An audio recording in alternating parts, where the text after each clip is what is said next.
exercise is called the barbell squat. The barbell squat is part of the big five. Sometimes people call it the big three or the big five, depending on if you add a couple different exercises in. But it is primarily a lower body dominant exercise. There's some core involved. It is a compound exercise, so really your whole body gets involved with the main muscles under strain, are pretty much your glutes, your quads, and your hamstrings, with some core involvement as well. So stance-wise, you want to be with your feet just outside of your shoulders and your toes pointing out slightly. The stance is going to vary a little bit for each person individually based on their hip anatomy, but generally most people will find this to be a comfortable position. What you're going to do when you're getting into position with the bar, you're going to make sure that you're grabbing evenly on either side of the bar. You're going to step underneath the bar, squeezing your shoulder blades together and pulling your elbows underneath and down so that you're making a shelf with the upper part of your back so the bar is resting on your spine.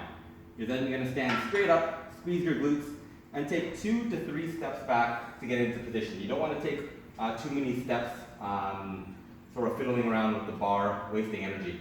So once you're in position, you're going to make sure you're nice and tight from the upper body. You're going to take a nice deep breath in through your nose, intra-abdominally, so make sure that you're getting all the air into your stomach. And you're going to come down. Exhale as you press back up, keeping a nice high chest. So deep breath. Nice and braced. Press back up. Squeeze the glutes as you stand back up. Re-racking, making sure that you're racking both sides at the same time, and then coming down. Depth-wise, you want to try to get to around 90 degrees, 90 degrees being hip crease to the knee. Depending on the sport you're playing or the purpose of why you're doing the exercise, a little bit more shallow or a little bit deeper is also appropriate, but it really just depends on what the purpose of why you're doing this squat is for. Squat can be done very low rep ranges, very high rep ranges. It can be a power exercise, it can be a speed exercise, it can be done for endurance.